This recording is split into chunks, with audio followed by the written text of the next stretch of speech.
ಕಲ್ಯಾಣ ಕರ್ನಾಟಕದ ಅಭ್ಯರ್ಥಿಗಳಿಗೂ ಒಂದು ಭಾಗ ಕೊಡಲಾಗಿದೆ. ಶಿಕ್ಷಕ ನೇಮಕಾತಿ ಸಂಬಂಧಪಟ್ಟಂತೆ ಅನೇಕ ಗೊಂದಲಗಳಿದ್ದವು. ಅವುಗಳಲ್ಲಿ ಮುಖ್ಯವಾಗಿರುವ ಗೊಂದಲ ಮದುವೆಯಾದ ಹೆಣ್ಣು ಮಕ್ಕಳು ಆದಾಯ ಮತ್ತು ಜಾತಿ ಸರ್ಟಿಫಿಕೇಟ್ ಸಂಬಂಧಪಟ್ಟಂತೆ. ಇದಕ್ಕೆ ಈಗಾಗಲೇ ನಾನು ಸ್ಪಷ್ಟೀಕರಣ ಕೊಟ್ಟಿದ್ದೇನೆ.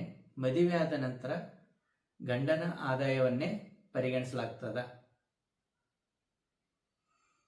ಇದಕ್ಕೆ ಪೂರಕವಾಗಿ ಇವತ್ತು ಇಲಾಖೆಯಿಂದ ಒಂದು ಸ್ಪಷ್ಟೀಕರಣ ಕೊಟ್ಟಿದ್ದಾರೆ.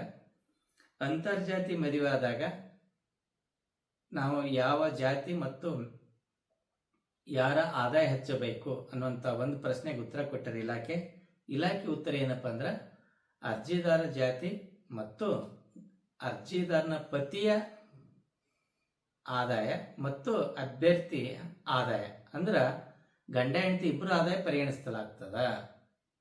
ಆ ಜಾತಿ ಮಾತ್ರ ಅಭ್ಯರ್ಥಿ ಮೂಲ ಏನ್ ಜಾತಿ ಇತ್ತಲ್ಲ ಅದು ಮುಂದುವರಿತದ. ಅದೇ ರೀತಿ ಅಂತರ್ಧರ್ಮೀಯರಾದಾಗ ಏನ್ ಮಾಡ್ಬೇಕಂತ ಕ್ವಶನ್ಗೆ ಉತ್ತರ ಇಲಾಖೆ ಕೊಟ್ಟದ.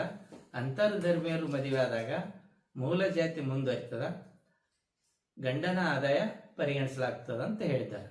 ಅಂದ್ರೆ ಇಲಾಖೆ ಈ ಒಂದು ಸ್ಪಷ್ಟೀಕರಣದ ಆಧಾರದ ಮೇಲೆ ನಾವು ಗಮನಿಸಿದಾಗ ಮದುವೆ ಆದ ಹೆಣ್ಣು ಮಕ್ಕಳು ತಮ್ಮ ಆದಾಯ ಸರ್ಟಿಫಿಕೇಟ್ ಅನ್ನು ಗಂಡನ ಹೆಸರಿನಲ್ಲೇ ತೆಗೆಸಿಕೊಳ್ಳಬೇಕು.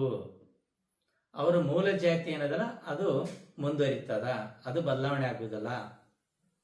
ಮದುವೆ ಆಗಿದ್ದ ಕಾರಣಕ್ಕಾಗಿ ಜಾತಿ ಯಾವತ್ತೂ ಬದಲಾವಣೆ ಆಗುದಿಲ್ಲ, ಆದ್ರೆ ಇನ್ಕಮ್ ಬದಲಾವಣೆ ಆಗ್ತದ.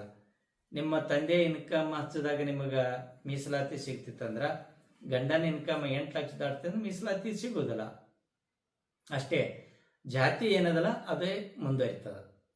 ಆ ಕಾರಣಕ್ಕಾಗಿ ಮದುವೆಯಾದ ಹೆಣ್ಣು ಮಕ್ಕಳು ಈಗಾಗಲೇ ತಂದೆ ಸರ್ಟಿಫಿಕೇಟ್ ಹೆಸರಿನಲ್ಲಿ ಇತ್ತಂದ್ರೆ ಅದನ್ನು ಪರಿಗಣಿಸಲಾಗುವುದಿಲ್ಲ, ಗಂಡನ ಹೆಸರಿನಲ್ಲೇ ತೆಗೆಸಿಕೊಳ್ಳಬೇಕು.